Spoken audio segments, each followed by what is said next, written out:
Hey everybody, Shane Presley here, Rock Paper Podcast. Thank you so much for checking out another brand new episode of the show. Today's features returning guest, my buddy Jeremy Reidy of Igor Death. He's got a brand new project. We stopped, actually I caught up with him in his new bus that he's traveling around the country in, and he turned into his home, and so it's cool. We sat there and we recorded this episode right there in his new home, and talked all about the new EP that he put together, and I had a lot of fun. Hope you enjoy this one. I do want to remind you, as always, Rock Paper Podcast is brought to you by Roughneck Beard Company and American Rambler, located here in St. Louis, Missouri, over in the Maplewood area off of Manchester. Swing by the shop or shop 24/7 at roughneckbeardcompany.com. Use my code RPP15 for an exclusive 15% off your purchase of all your favorite beard oils, your beard balms, junk powder, or beard batter, or any of their fine, wonderful grooming products. During the hot summer months, it may be tempting to shave, but did you know that having a beard can keep you cooler longer in the hot summer heat? Beards provide protection from UV rays and keep sweat off your face to keep you cooler longer. Just make sure to keep your beard clean with Roughneck's house-made beard bar. All natural soap with milled oats and African black soap. Cleanses amazingly without stripping away your natural oils.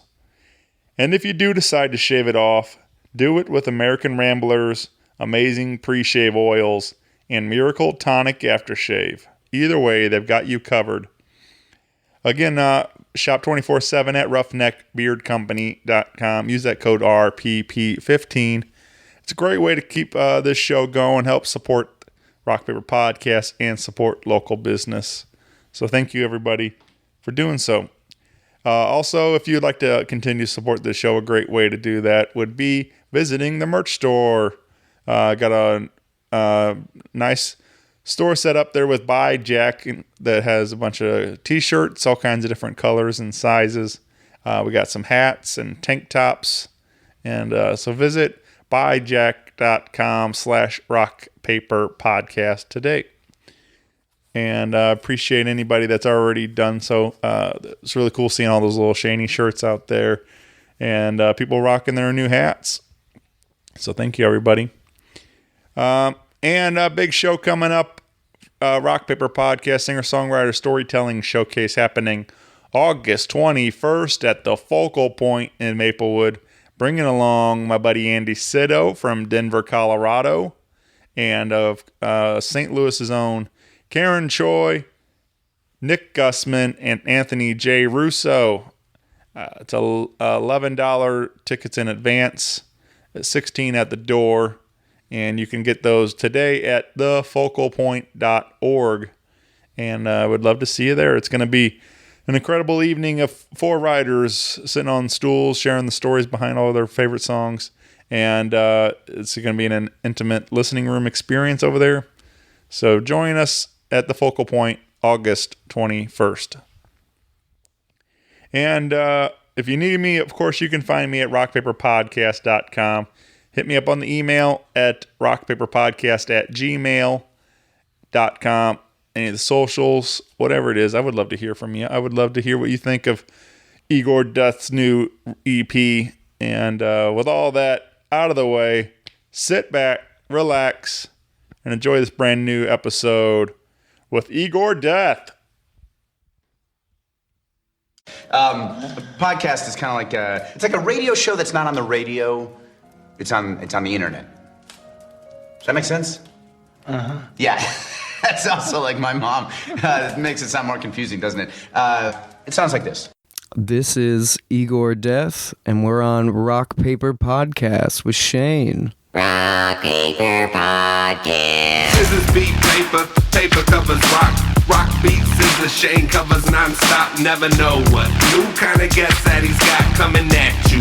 Live and direct on the spot. Could be rock, folk, country, or hip-hop, jazz. All kind of folks that he has. Could be an artist or a comedian to make you laugh on the Rock Paper Podcast. Shane coming at you live and direct from ground zero. He's your hero, he's your bestie. Rock Paper Podcast with Shane Presley.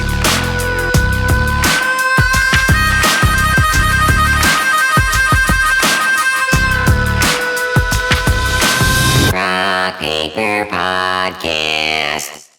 Hey everybody, Shane Presley here, Rock Paper Podcast, coming to you from St. Louis, Missouri, hanging out with my buddy Jeremy Reidy. Welcome back to the show, my friend. Glad to be here. This is been a long time, man. It has been a long time. We I don't remember what the dates, but you've appeared on this show with Old Souls Revival. Twice. Yeah, we had a whole lot of fun hanging with all those guys, and but this one's gonna be a little different because it's just you and me. True. And we got a brand new project to talk about. Yeah. We are currently sitting in a white van in the middle of Tower Grove Park. Just two dudes hanging out. Nothing to see here. It's not weird. Not weird at all. Not weird at all. Unmarked. Yeah. But no, man, this is super cool because and just last night you had your big going away party over Venice, and you're getting ready to hit the open road, huh? Yep. Tomorrow. Yeah. Leaving. Going to Chicago first. Family's doing a little get together there. Kind of using that as a little kickoff to go up to Michigan. And then the end goal is, to make it to Washington State in September. So kind of take all of July and August to mosey my way out to Washington State. Yeah. And hug the Canadian border. There you go. But I'm not allowed in because I don't have a passport.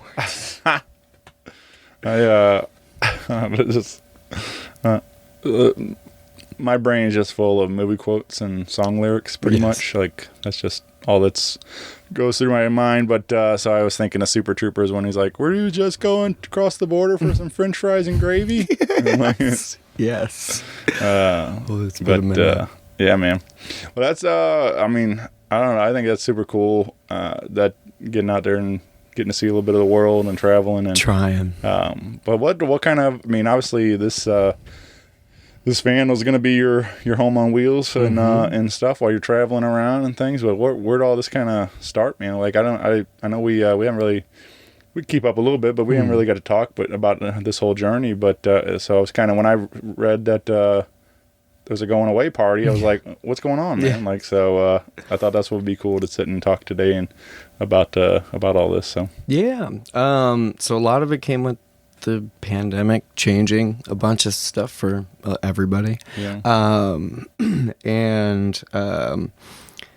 Things got a little hard being alone. Kind of went through a lot the year prior, and I cleaned up. I got sober. I've been sober for a year and almost 2 months. yeah, man, great. And kind of after that, I realized needed something different, so I went searching. I kind of had this idea for a while, but never could fully sit down and realize it, and all that stuff kind of came to fruition. I was looking for a van for a few months. I found one in Jefferson City, which was wild because everywhere all the other ones were out in Ohio and Virginia and places like that, and I was like, man, that's going to be a trip to try to, mid-pandemic, try to drive really far and find a van and make sure it's okay and then drive it back, kind of thing. And but found this in Jefferson City, went, looked at it. It was kind of a little beat up on the inside, but luckily I covered all the walls, so I don't have to look at any of it. Right. But brought it home, and then I started working on it every day for 6 months. I think almost 6 months to the day, which was pretty wild, which really helped with the sobriety and all of those things, and idle hands kind of thing. And that's what I mean. Not take away from your your story, but I feel like that a lot too for myself, not necessarily, for sobriety reasons, but the podcast does that for me a lot too. Like, for like many of us, like I think if I'm alone in my thoughts, it can get kind of be a dark place sometimes. Yeah. And so for me, to constantly be working something, whether it's I'm going out recording and talking to my friends and stuff, or I'm editing the show and things, it's constantly keeping my mind active and moving and doing something to, instead of just sitting there. So True, 100%. Right. Yeah, it's such a tricky thing trying to keep busy, but in like what, like for me, I always kept busy by going out to what was always a bar to see shows and hang out, and which always meant drinking, and then like kind of spiraling into things, and then pandemic kind of changed that a little bit, where it was can't go out to see shows, can't go out to the bar, and then but yeah, I like having something to kind of keep you busy, and something in for me like that was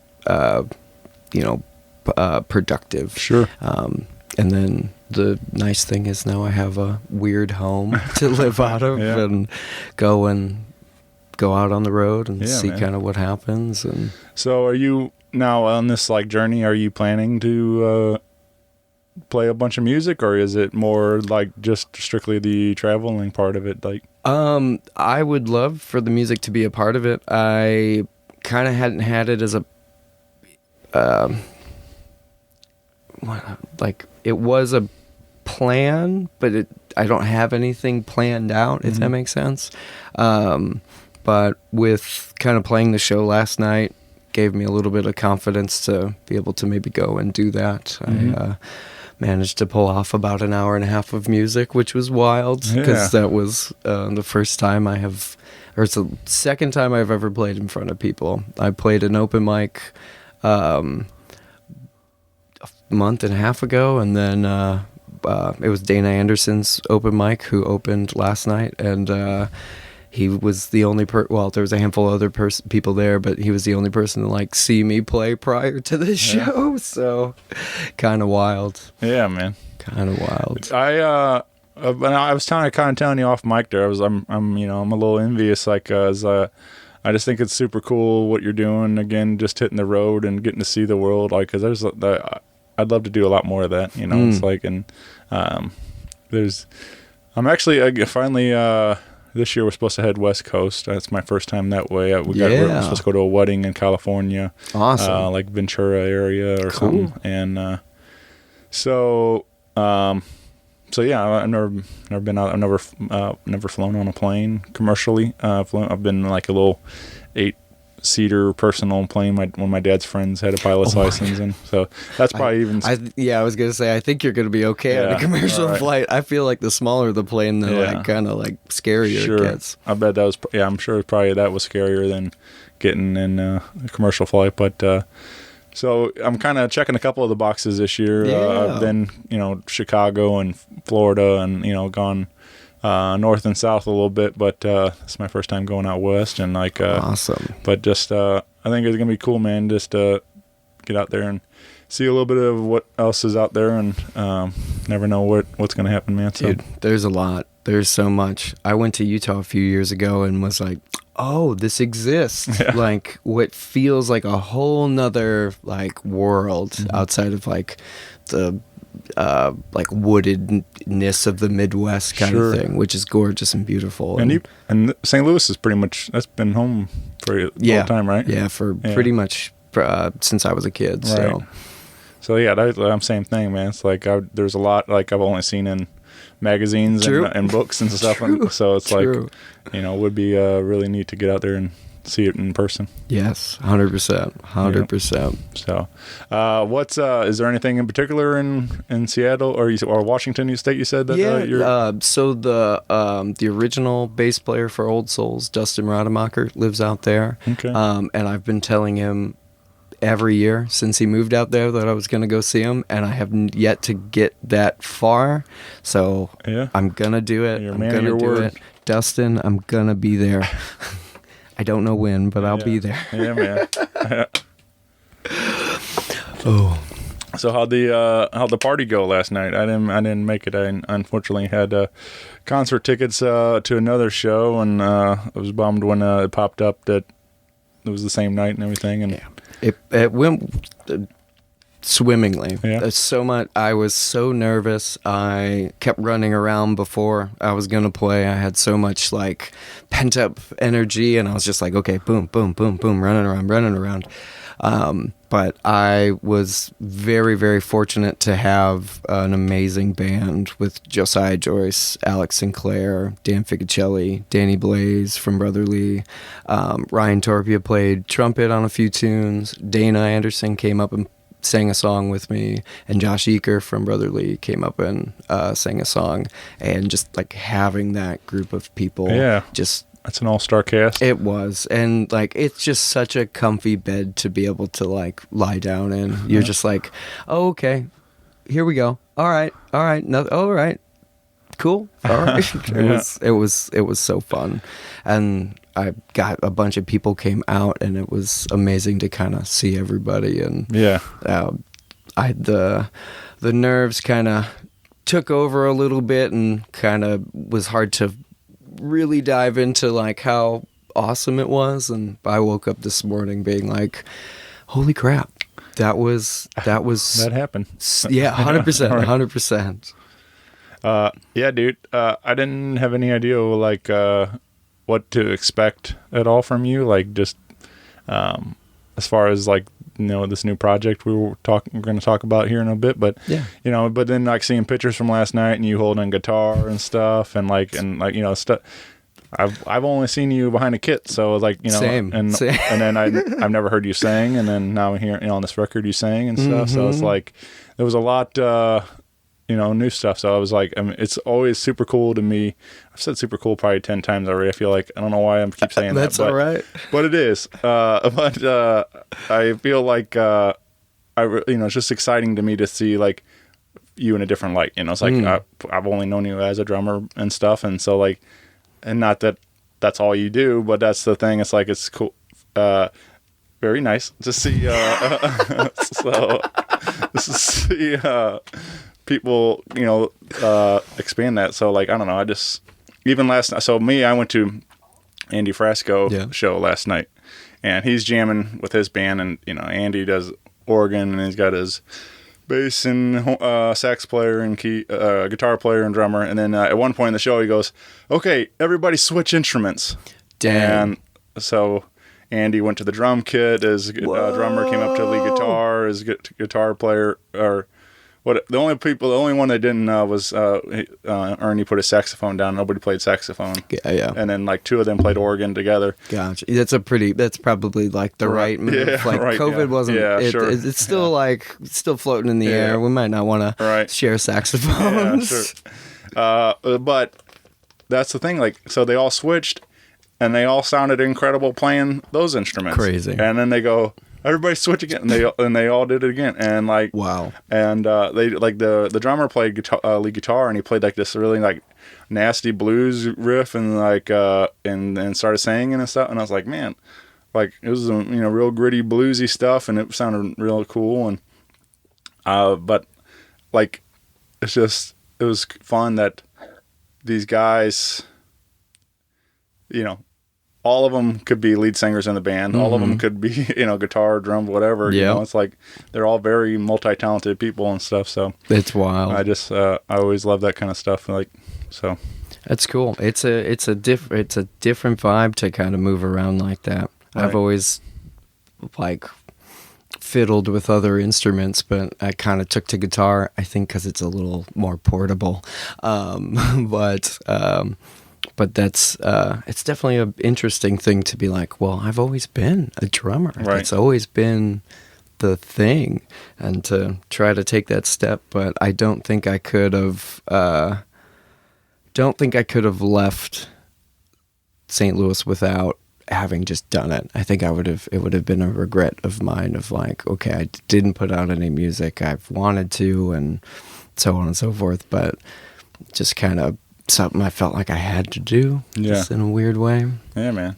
Well, along with the going away party last night, that was the EP release party for Igor Death, which is the new project that we've been referring to, and now three track EP currently available on Bandcamp. Yep. And coming soon to all the rest of your streaming platforms. Hopefully very soon. Yeah. Depending on how long those websites decide to take. All right.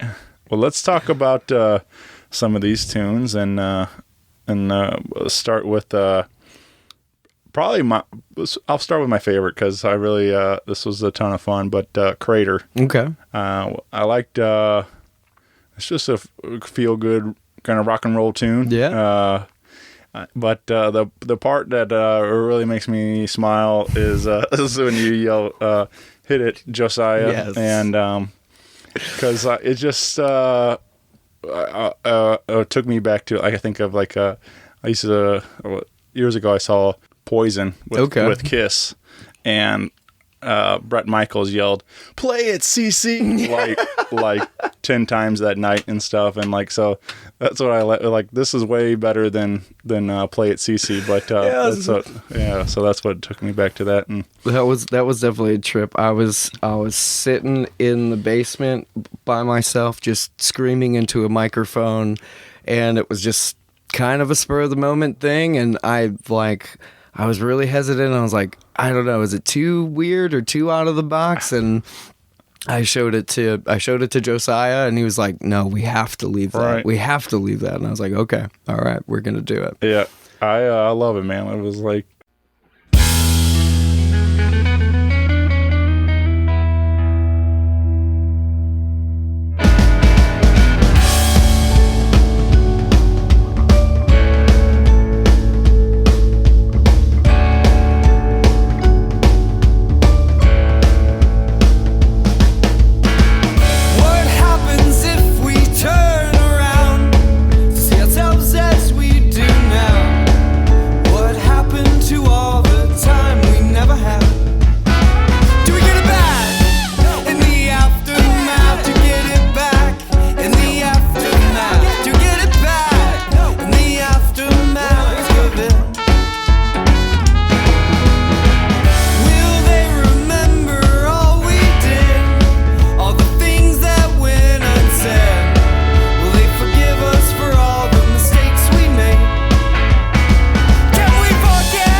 Lose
and that's the thing too. Like, I feel like maybe some other people probably would have been like, no, that's, like you're saying, had those thoughts and decided to cut it. But I think it's perfect the way it is like this, man. It's like, so. Ended up being a lot. I think it like hits it right on the money where you're just like, okay, here comes a ripping guitar solo by Josiah.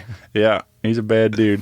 Bad dude. Yeah. Bad dude. He was a huge help and big part of this, kind of the whole thing. Like, just giving me the like oomph to go and make an EP, play a show, put on this craziness. And he was very, very nice and sat down with me and worked through all these tunes and was like, this is good, careful, don't do this, blah blah blah, like all these things, like helped produce the whole record and added some funky chords and all the things that I don't know on guitar, so still learning. So you wrote all these lyrics? All the lyrics, all the kind of general music, and then Josiah, him and I sat down and we kind of spiced up Crater and Oh Maria, and Cheyenne's kind of pretty straight ahead, just ballad kind of tune. So I don't think a ton was done on that except for just trying to like get a good chorus. There was a pretty good chorus, and then him and I sat and we were like spitballing back and forth and trying to come up with a better, something that hit a little stronger. And I was actually driving out to O'Fallon, Illinois, I'm blanking on the name of there's a little bar club out there, but Jacob Baxter was playing, and I was like driving and like looking at the lines on the road, and I was like, okay, Google, what what are these called or whatever, and that says like broken lines, and I was like, perfect, that's the word I was looking for. Yeah. So is this your first really like take on songwriting and stuff, and I guess for lyrics and stuff, or are you did you contribute to lyrics with Old Souls or anything else? Or I not that I can think of. I know that Neil and I sat down years and years ago and talked a little bit about a tune that he was working on, but just kind of I think he was just like bouncing ideas off of me.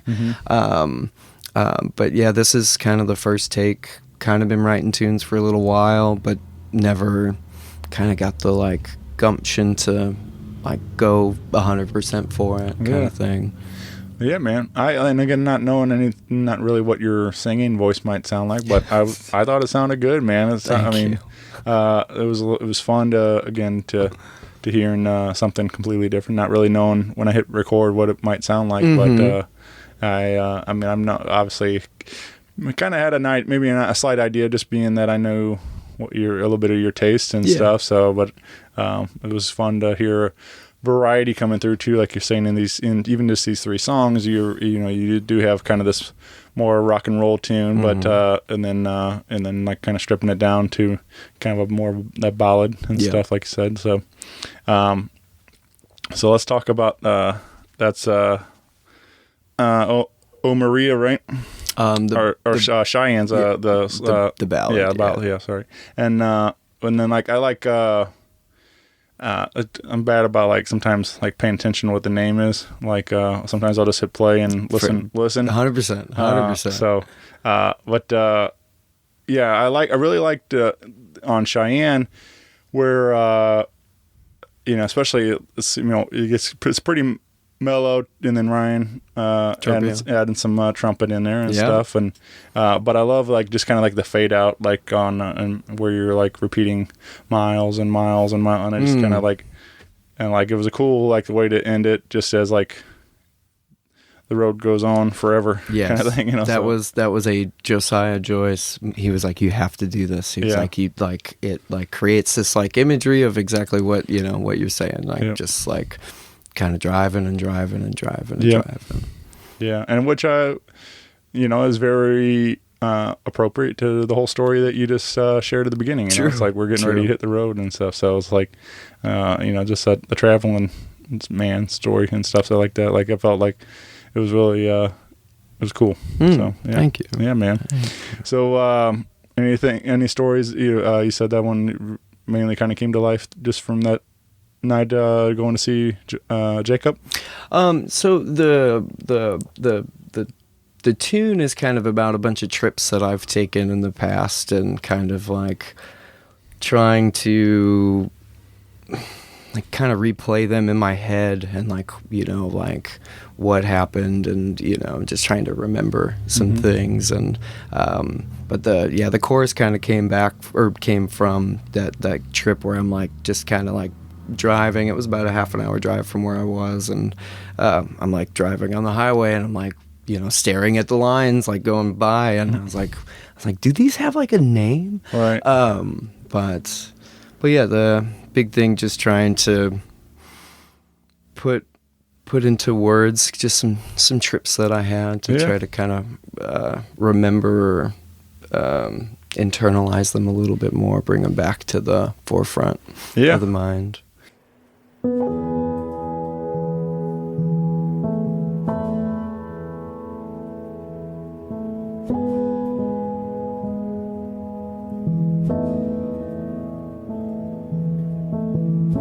It's getting colder on this northern stretch of Highway 81. After all that we said, it's a steep grade, and I'm about to use that runaway lane to get some sense of control.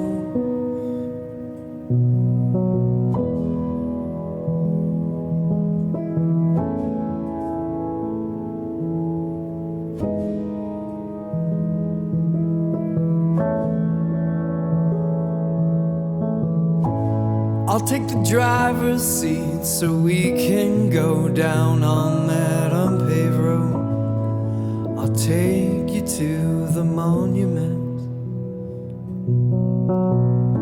We'll travel out west to find less light and catch a glimpse of stars. We made it 3 miles down.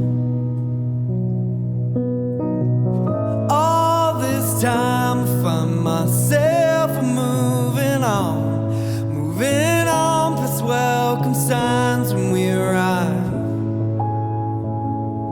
Broken lines crossing miles and miles and miles and miles. Broken lines crossing miles and miles.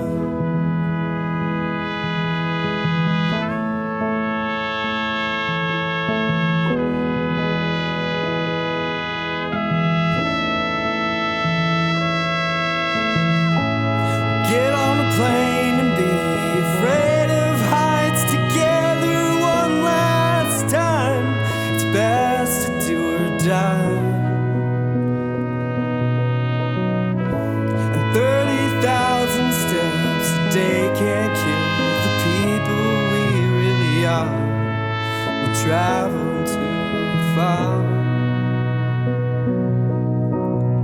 All this time I find myself moving on past welcome signs when we arrive. Broken lines crossing miles and miles and miles and miles. Broken lines crossing miles and miles and miles and miles and miles and miles and miles and miles and miles and miles and miles and miles and miles and miles and miles.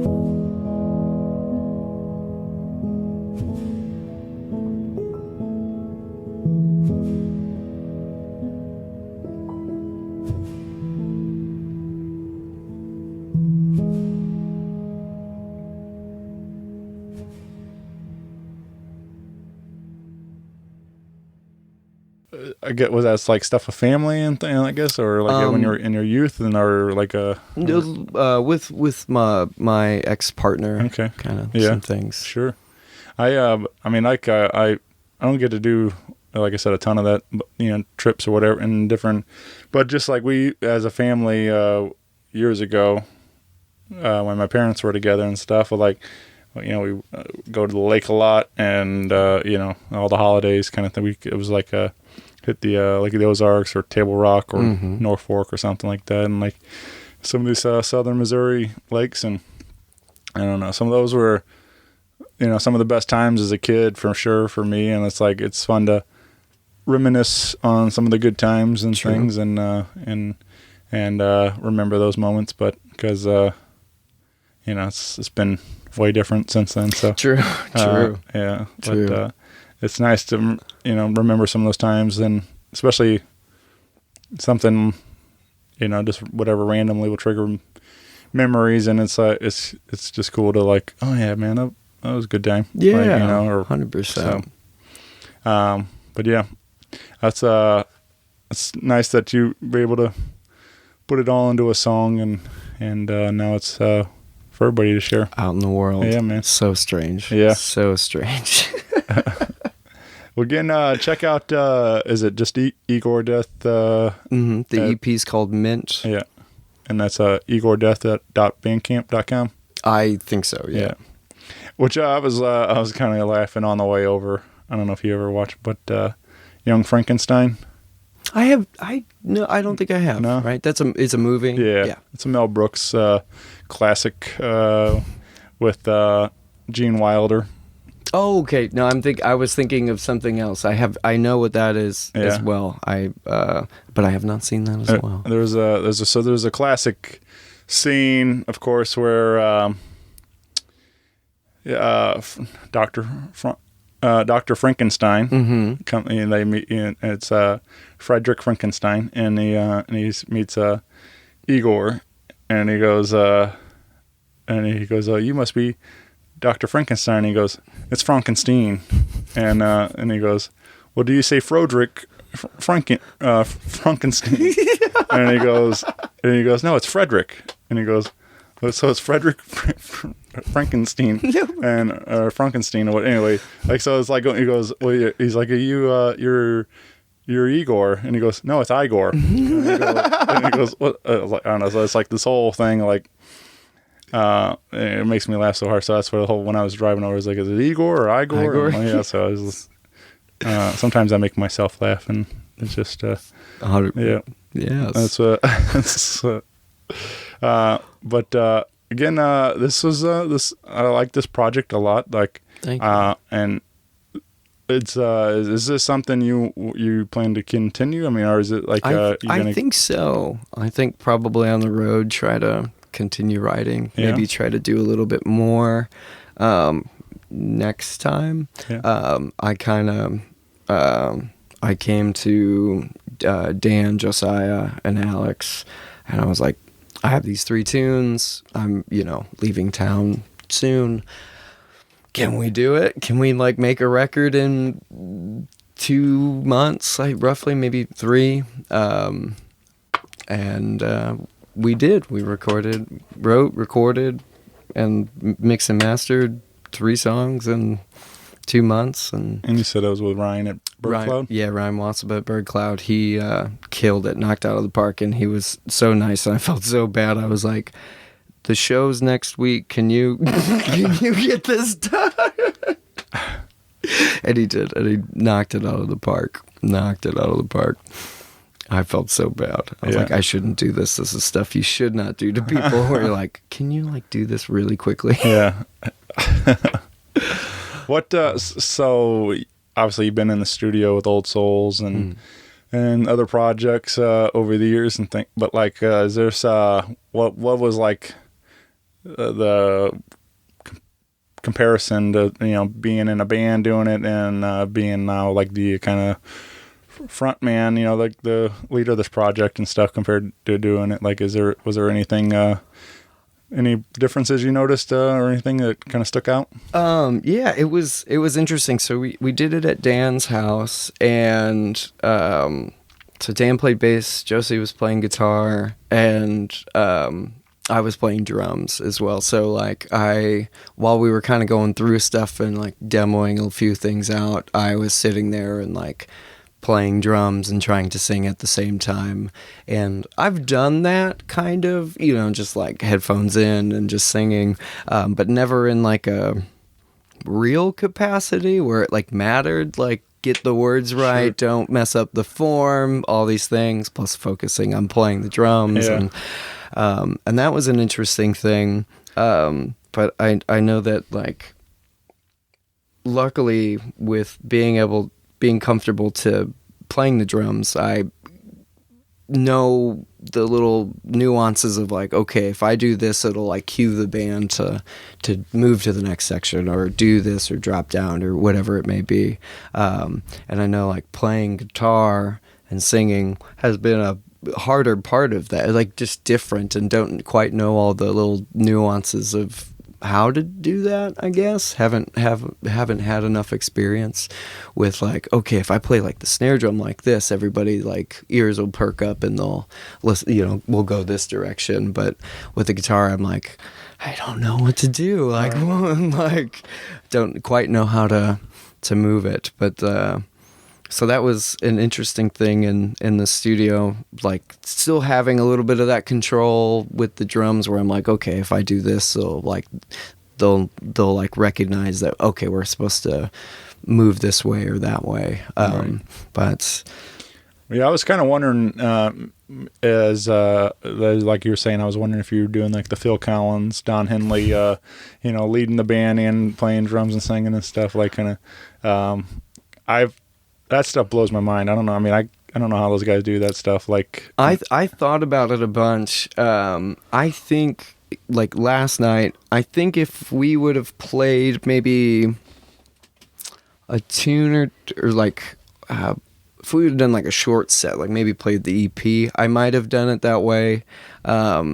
But we were playing a bit longer, and I had a handful of acoustic tunes, like some covers that Garrett Ranji played with me, and I kind of was like, well, I'm gonna be playing guitar. Let's just play guitar the whole time, and then obviously if I'm on the road, Danny Blaze isn't gonna be like, hey Danny, can you make it to, I don't know, drive 300 miles and we'll play this gig. So, though Danny's the type of guy you probably would do it for. 100%. He'd do it for you. 100%. 100% would drive. Yeah. He's a big sweetie. Oh, he is such a sweetie. All those everybody that you mentioned, like, I mean, really great people, and that's what, and they're incredibly talented artists. So that's what I love about this city, man. There's so many people I've met through networking through the town, and like everybody's just super cool. Like, but there it is again. It's gonna be. I keep saying 100%. So we're like right on the same page. Yeah, it's gonna be like a drinking game, I guess, now at this point. So. We got one more tune from this EP again, and this is a song called "Oh Maria." And what do you care to add around "Oh Maria"? Anything come to mind about this particular track? It is significantly different than I would like. So I had written it as an acoustic, all these tunes as acoustic tunes, and I went to Josiah and I was like, here's what I was like, I have acoustic tunes. I was like, they can be acoustic tunes. I kind of want them to be more band tunes. And we were trying so hard with this one to figure out what the vibe was. And I kind of had this like, not quite mathy sound, but a little bit more like disjointed feeling to it, where I was like, okay, maybe it's like I'm blanking on the name of the artist, but kind of like a darker vibe, but like a little bit more rhythmic heavy, and it still is rhythmic heavy, but then we were like, it kind of wasn't working, and Josiah's like has a few little tricks and one of them was like, let's just play it like 50 BPM faster. And like it was real awkward and real weird because like I couldn't sing fast enough and all of these things. But then we kind of like came up with this lick, this like da da da da da da da da, and we slowed it back down to where I could actually get the words out in the right amount of time, and it came out to this cool kind of vibe where it kind of like hard hitting and just kind of like almost dancier, and kind of a different vibe than I kind of had in my head, but I like super stoked to where it came out, almost like Vampire Weekend-y esque vibe. Yeah.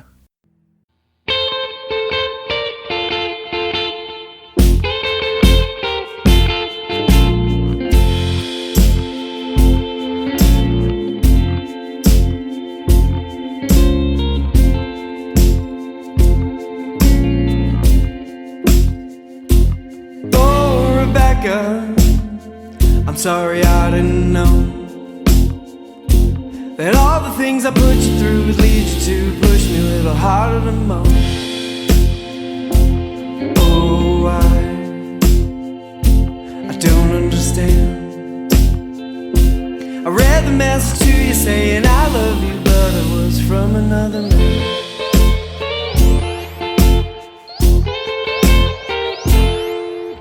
You told me the dreams will happen when you're old.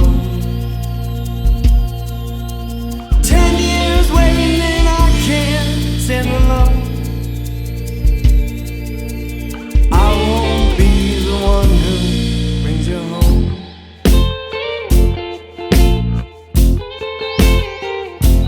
Oh, Maria, did you always know?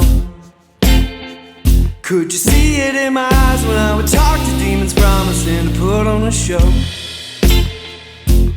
Oh, Maria, I'm not the one. I can't get all these thoughts out of my head, and I can't help you create a song. You told me the dreams will happen when you're old.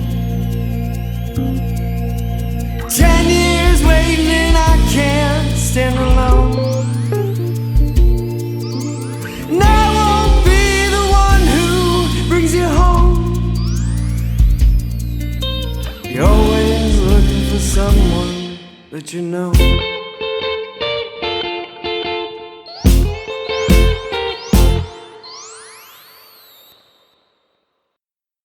This was another good tune, man, for sure. Thank you. I like that little opening riff, like you're saying, like that kind of I don't know, it's different, but my mind kind of went to like a Bo Diddley or something like that. Yeah. Like just you know, I like a lot of his stuff, and I hadn't really thought much about him until the other night.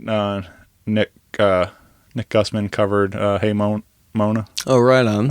And that was so it was fun to hear that song and stuff. That's awesome. He's a one of a kind. Yeah. Absolute one of a kind. I've gotten the pleasure to, pleasure is maybe not the greatest word, but to work with him, do like installing Windows with him. Just very hot work. Yeah. All right. But getting to hang out with him has been super, super fun. He's also a absolute sweetheart. Yeah. Absolute sweetheart. Yeah, man. And a banging songwriter. Yeah. Oh, yeah. I've said it many times, but he's probably one of my favorite all time. Like, Same. you know, like not St. Louis, but Same. ever. Like, and I'm so excited to hear what else he's got coming up for the new record.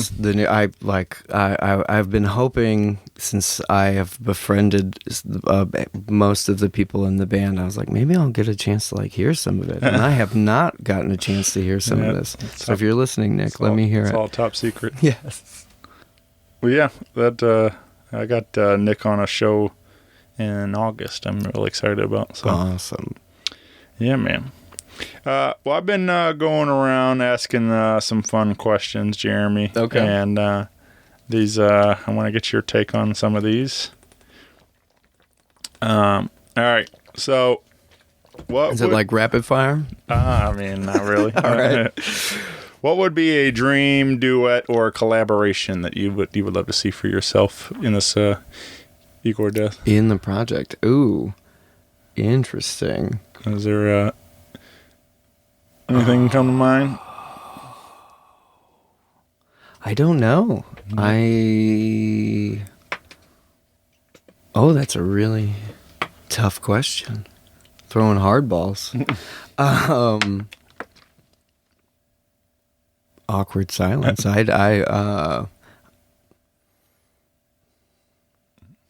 don't know if the project has been around long enough to have thought about it. Right.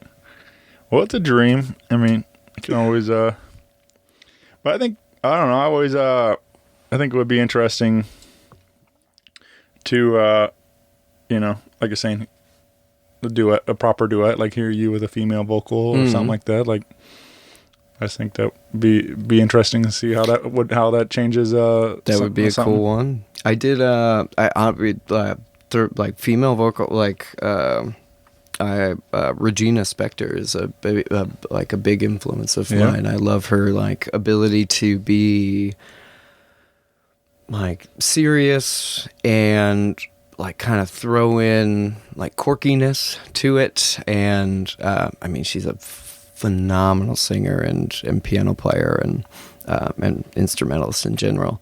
That would be a very fun one. That'd be actually an amazing one. Yeah, I found the answer. Yeah, man. Well, I'll give her a call and see if she's available.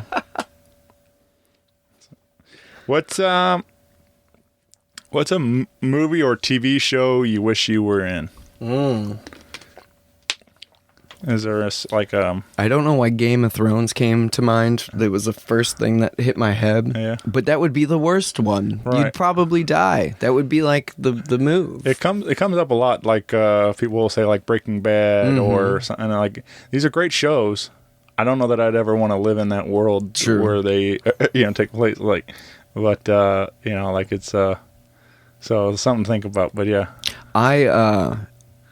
Futurama. Yeah. 100%. 100%. Love Futurama. And it'd be wild to live in the 13,000 or 3,000. I don't even know how to say it.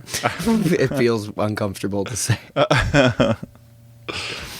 Yeah, that would be a great show, man, for sure. It's so funny. That's a fun one. Yeah. Yeah. What's your strangest fear? Is there anything, or maybe just even a fear? Like, is there? I hate heights. Heights, yeah. Yeah, and not like big heights. Big heights, it's weird, but like small heights. Like I had to put there's solar panels on top of I hated it. Yeah. It's like 6 feet to the ground. Well, maybe more than 6 feet, but hated it. Every moment of it. I'm like sitting on top of the van and I'm just like terrified the whole time. And I had to cut the holes for the fans as well. Also terrifying. I don't. There's some of that, like even just climbing a ladder. Sometimes, of course, it's not necessarily the heights; it's the falling part. Yeah, and that's I don't want to do that. So no. But I've done some stuff like at work, like where we have like lifts to get into the top the rafters of the gym and stuff, and up there, gosh. and so those are take me up like whatever 50 feet or whatever it is, and of course sometimes it's like starting to sway and stuff, and and that's always a little nerve-wracking, but I would not like that. Yeah. I would not like that at all. But I don't. It's like I don't know. Some of that's like I've been up in like the Sears Tower stuff or whatever, or Willis Tower now, and like done that walkout thing like that. Don't like it. Yeah. Don't like it. Right. Don't like it. It took so much for me to take that step out. And I was like, just like holding my stomach. I was like, no. Yeah. It's weird, man. Like, because everything, it's going against everything in your body, telling you like, hey, this is you're not supposed to be doing this. No. Like, no. And there's a reason. There is a reason why you're not supposed to be doing stuff like that. Right. But yeah, I've never really like.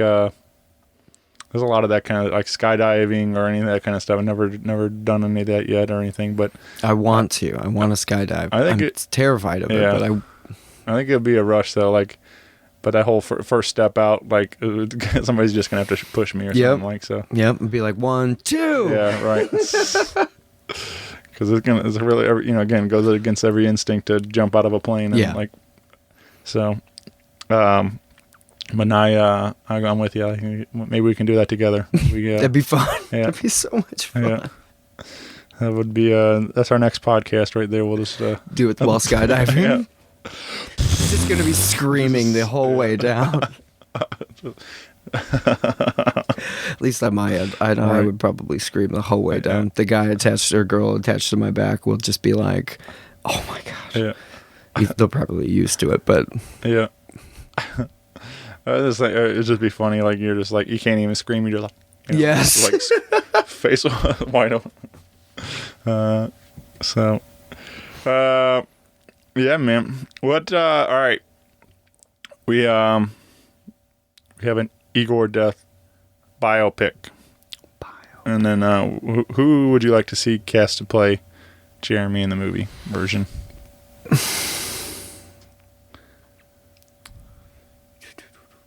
Anybody ever say you look like anybody?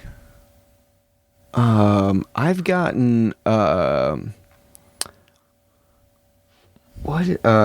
don't know his name, but one of the Merry and Pippin from The Hobbit. I'm blanking on which one it was, but I think maybe is it Pippin? Now I'm like blanking. People are gonna be like The Hobbit. There's one of those guys that I've gotten compared to. Okay. But I can't think of anybody else that I would be thinking to play to be interesting. Yeah. Well, we got time. We got some time to figure that one out. Infinite amount of time. Yeah, I don't know. I just think that stuff's funny to think about. 100%. Yeah. There it is again. Yep. Drink 2. Yes. What? All right, this one came up a while back. Dave Grohl was on Stern and talked about going to Paul McCartney's and hanging out for the night and having pizza with him. And Taylor Swift was there, and they all like jammed on the piano. And I don't know, sounded like a lot of fun. Yeah. But what would be a dream dinner for you? If you could invite a few people over, 3 or 4 people or something, maybe to come over for the night and hang out and have a conversation and stuff. Who might you like to include on that list? Dave Grohl would be a cool one. Yeah. Dave Grohl would definitely be a cool one. Scott Hutchinson from Frightened Rabbit would be super cool. He's always been an inspiration as a songwriter. That would be to be able to pick his brain would be very, very cool. Yeah. Regina Spektor would be amazing. Yeah.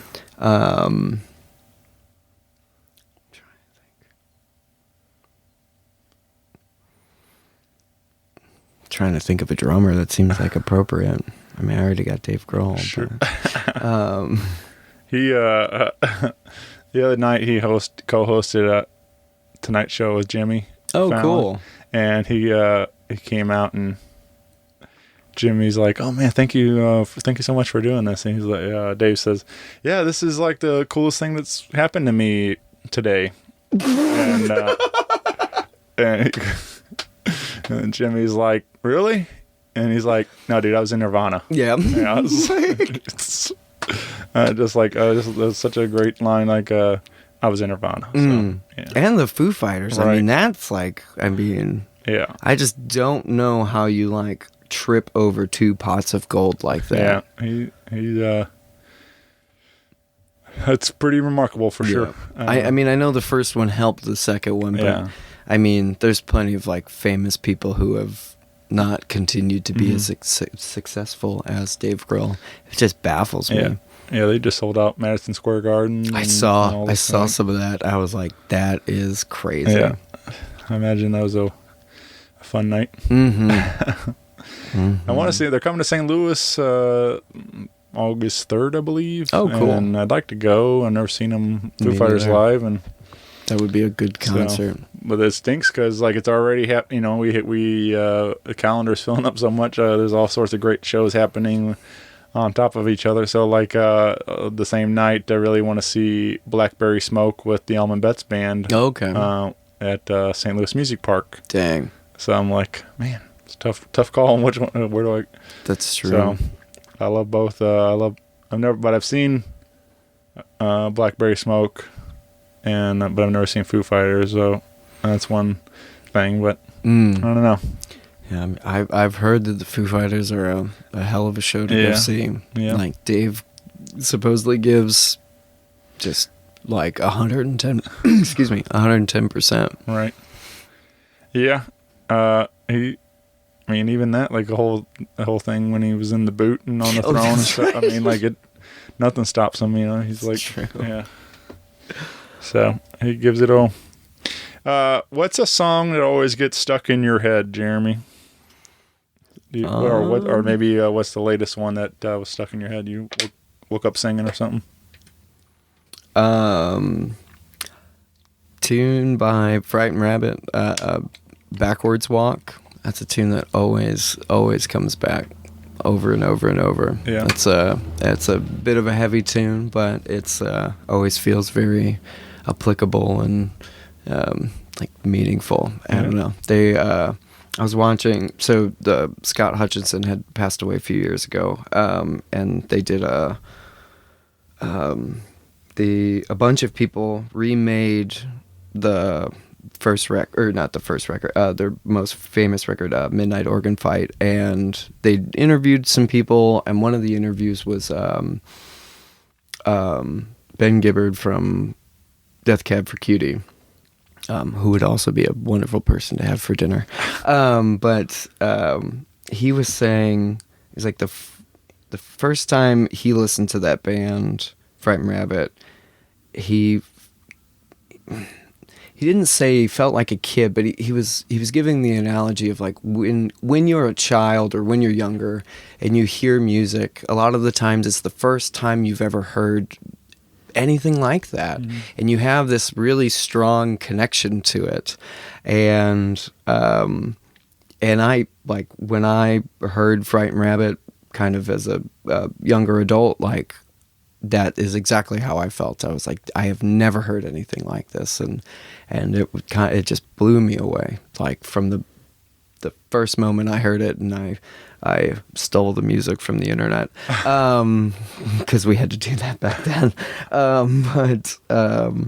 But I was just like, this is incredible, and I continuously, like, I go through the catalog and find new songs and find new meaning in all the music that he has written. And then that tune in particular, especially in the past 2 years, has kind of hit me really hard and continuously kind of pops up over and over and over in my head. Yeah.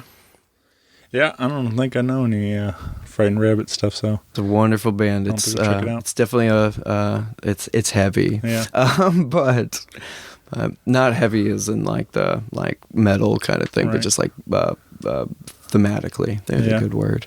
Yeah, I mean, I like a lot, like most of quite a bit of the stuff I listen to is kind of dark, depressing, and sad tunes. 100%. And I It's the only way to go. right. I like I don't know, I like more positive, stuff, but when I consider myself in my personal life very happy, but like there's something about a songwriter just pouring it out in a story like that, and I don't know, I really appreciate it, like, and sometimes telling my story or something I can relate to where I've been there in that situation and stuff, or something similar, and so yeah, I don't know, those are always cool things, like for me, like even though it's very difficult sometimes, it's a super sad situation, but it's something therapeutic about it and stuff. So, but yeah, but I've just never really been too much into the dancey pop stuff too much, and so It's hit and miss. Yeah. I definitely can appreciate some of that stuff, and as like drummer brain, some of that stuff is just like the pinnacle. Yeah, I mean, like the James Brown, the Stevie Wonder, the laundry list of things like that, and you're like, it's awesome. And it's super fun. Oh yeah. But my brain, when I'm listening to that stuff, always goes into drummer mode, into like, oh, this feels great. This is like pocket dance and like that kind of thing.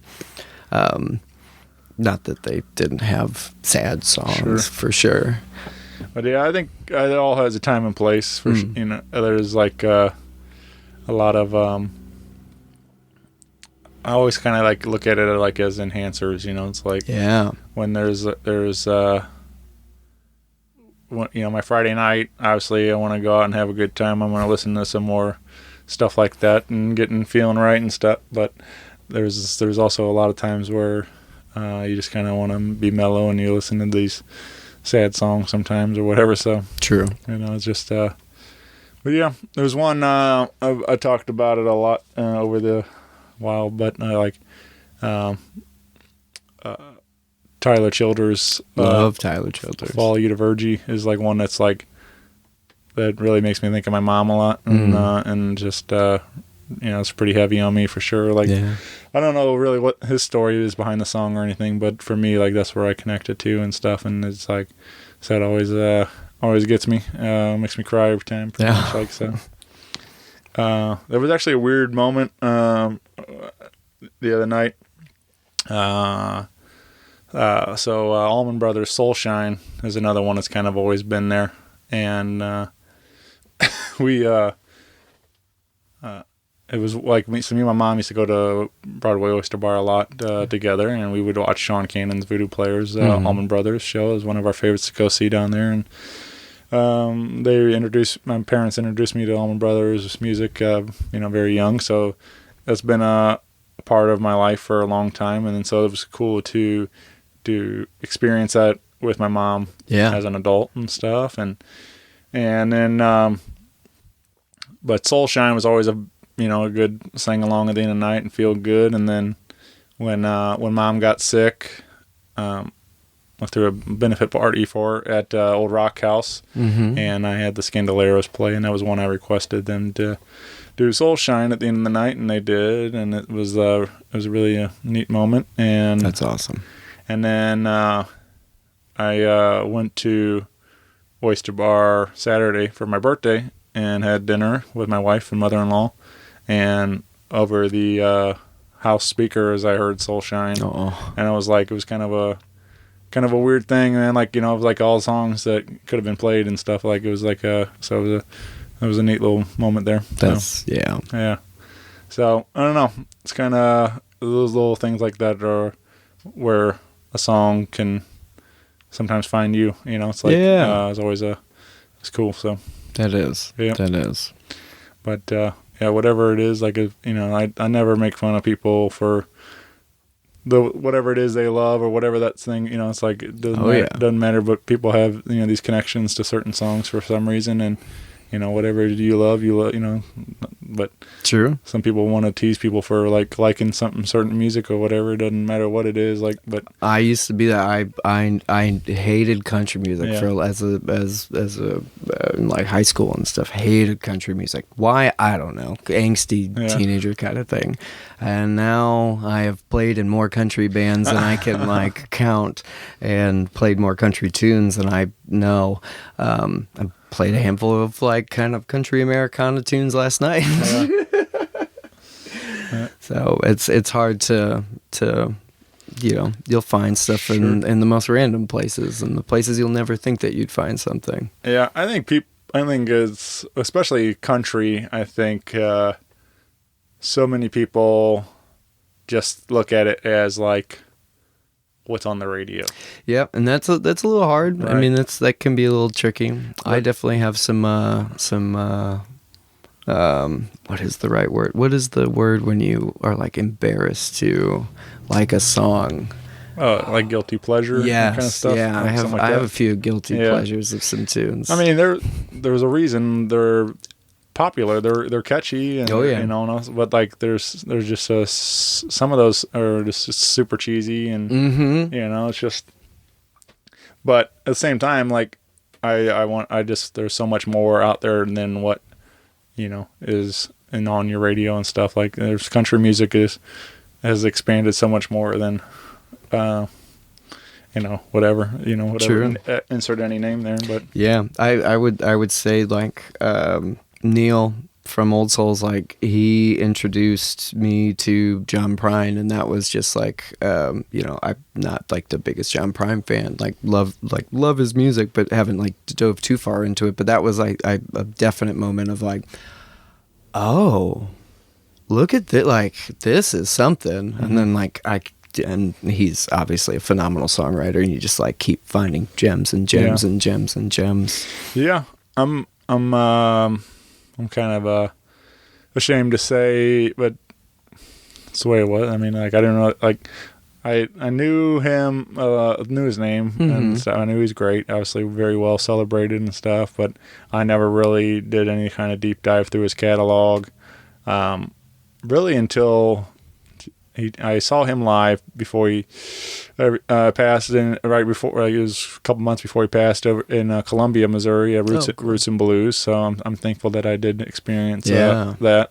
But I didn't really do more of the deep dive through some of his stuff until after he passed, and then I realized how great, you know, truly how great he was. But but that's because all my friends were sharing memories and stories of this song, what that meant to them, and all these different things as tributes and stuff to him, and I started like, you know, really appreciating his music a lot more. So I kind of wish I had done it a lot sooner than I did. So I mean, never a better time to start than now. Yeah, but this stinks when you start really getting into somebody's art, you know, stuff, but it's too late to go see it live and things. But that's the nice thing about the music; it lives on forever, though. You never know. You like, if I would have been introduced to John Prine, I don't know this for sure, but if you would have shown me John Prine at 16 years old, I don't know if I would have like gotten it, and maybe that would have like tainted I never would have like taken the time to even like go down that road, because in my head there would have always been like, oh, I didn't like that kind of thing. I mean, it's probably why I didn't really find it until I'm in my 30s. So it's like same kind of thing. Sometimes you have to live a certain amount of life to appreciate these things. You know, it's like hearing these stories sometimes don't really apply to my life because I haven't lived that at all. So why would I want to listen to that? And so, or you know, or something like I can't relate to that message or whatever it is. And stuff. And so, you know, that's not the case for everything, but I feel like that's a lot of it. Like it's more relatable once you lived a certain amount of life, you can like. Even movies, I feel like that too. Like I'll go back and rewatch movies as an adult now and stuff, and I'm like, man, I miss so much. So like it's like and like now I get so many other references or different things or whatever, and so, but yeah, so you know, you just gotta live, you know, like in these sometimes. I've also the same thing. I've listened to records as a kid and then gone back and listened to it as an adult, and then like I felt like even like that way a little bit with Childers at first. Like not that it was like a big difference, but first time I listened to him, I really didn't get it. I didn't really appreciate it much. I just mainly his voice, I guess, like was something I kind of took me a while, an acquired taste kind of thing. I listened to I didn't like, I don't know. I was like, all right, but then I really got into listening to his songwriting, and that's where I became a big fan. And like, I'm like, the guy's a real master of the language and the words, and and so that's always cool too when you're not afraid to give something a second try, you know. It's like maybe I missed something here.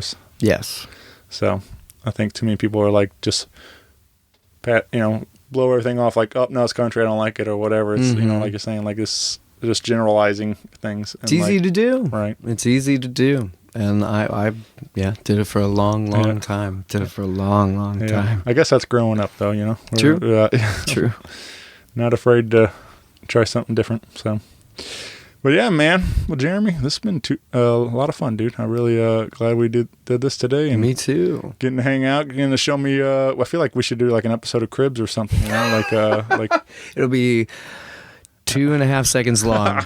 You'll like turn the camera, and then you'll see everything, and then we'll be like, "Hello, goodbye." And this is where the magic happens. Yeah, it's kind of funny. So like to build this, I watched a bunch of YouTube, and like a lot of people like lean into the fact that it's a small space. So they're like, "Oh, this is like the kitchen, this is the living room, the bedroom." And it's obviously 77 square feet. But like, it's just always been funny to me where I'm like, I just don't understand how you make 15 minutes of content out of what is not a lot of like anything. I mean, really, like the build processes I get, but like people do tours of the van, and I'm like, I mean, you could take a picture and anybody will get it. Right. Like they get it. Yeah, that would be funny. You know, just you post your video and then it's just like you open the door. Here it is. There it is. 2 seconds. So that would be funny. But nah, this is impressive, man. I mean, Thank you. I wouldn't even know where to begin to. I didn't. Yeah, like, but it's cool. Like, I mean, everything here. You got your setup. You know, you got all your storage, and like, it's cool. Thank you. Yeah, dude. I'm excited for you. Hopefully, you'll come back sometime soon after you get to see some of the world, and we'll throw down again another party. Would love to do that. Yeah, Would love to do that. yeah, man. Well, I'm excited to hear what else comes out of from this project too, from Igor Death, and see what else you got. What you guys are cooking up and stuff. So hopefully we'll get some more tunage. Hopefully soon. Hopefully soon.